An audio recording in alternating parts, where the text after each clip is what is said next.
Once upon a time, Magic had set releases yearly that we called core sets, and for a while they were bi yearly.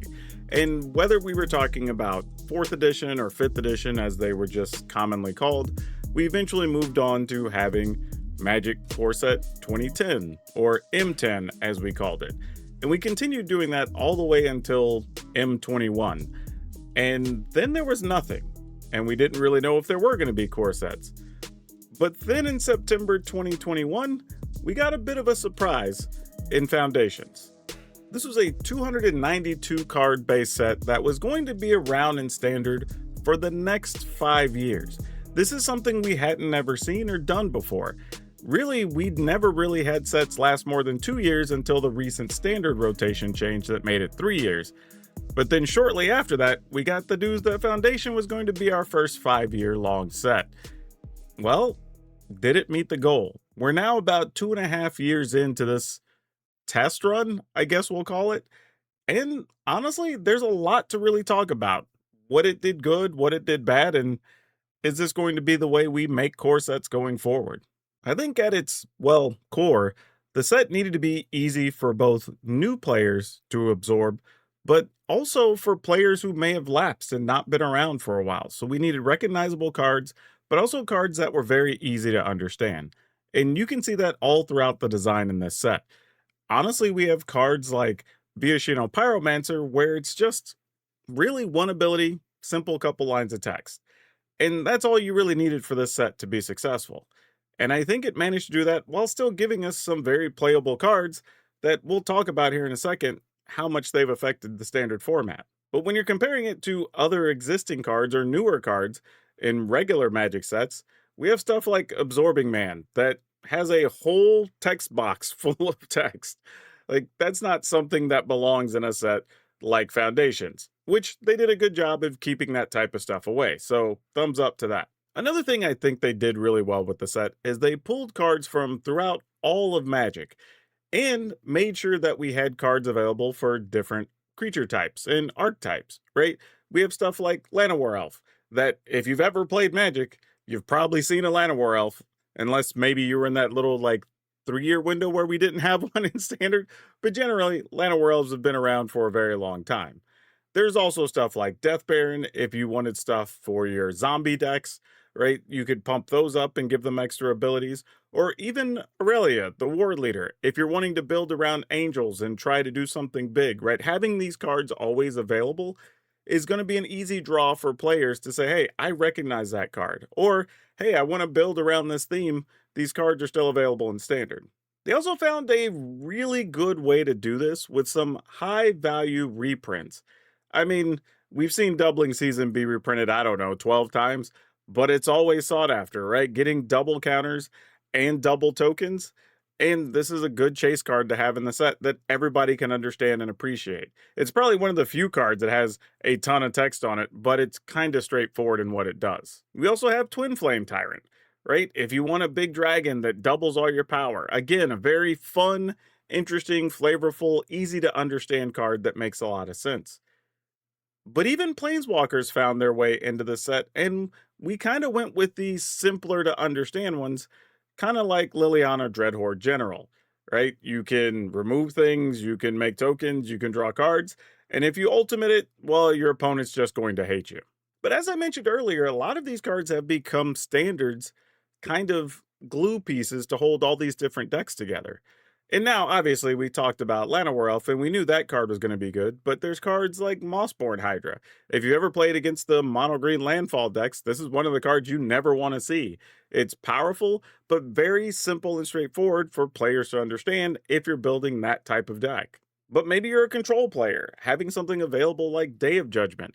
It's just a real simple, clean reprint that helps you deal with a lot of creatures at one time. Or maybe you're having trouble targeting creatures and you just want to slow your opponent down that went wide. Aetherize actually works in blue. I know personally, just its existence changes the way I play and how I attack in some instances. We've even seen a card like Omniscience really become a staple of the format off and on since Foundations was printed. Alongside other cards like Kona, you're able to tap and put things on the battlefield for free, but you can combo out a bunch of different ways with this card. So Omniscience, while it's one of my least favorite Magic cards, People do like building around this one.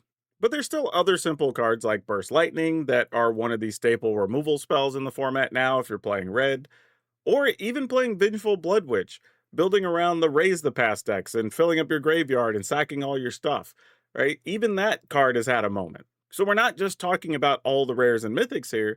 They filled it with tons of cards from common to mythic that are actually useful in so many different ways. There is an interesting thing that happens with this set though, right? When we have a set that's going to be around for 5 years in standard, it makes investing in some decks a little bit safer because now you're not worried about your cards rotating what used to be at 2 years, now 3 years.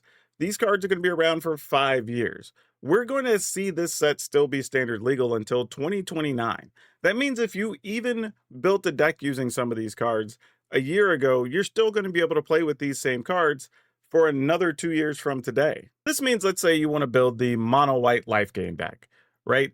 The Hinterland Sanctifier, yeah, while it's a common, it's still a card you may not want to go spend 25 or 50 cents on to pick up or craft any cards on Arena, but you can safely, knowing this card's still always going to be around. But maybe you want to build an Angel deck. Well, there's a card like Giada, Fawn of Hope. This is a card you wouldn't even be able to put into a regular in-universe set, and it's not going to show up in a Universes Beyond set because it's a named character from the Magic universe that actually lives on a certain plane. It wouldn't make sense for this to just show up anywhere.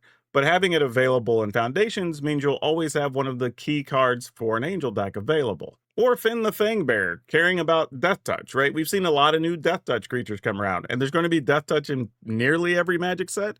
So this means you'll always have something to build around and come back to be the backbones of those decks. Or maybe you're a Goblin player. Krenko Mob Boss is really cool to be able to make all those Goblin tokens. And some interesting stuff, like having pirates available, right? The Corsair Captain's really good. And honestly, we only have pirates mostly plentiful when we're on Ixalan. Now we have, I believe, 13 pirates that are available in Foundation, so you at least have a core to build from if another pirate shows up in the next set or two.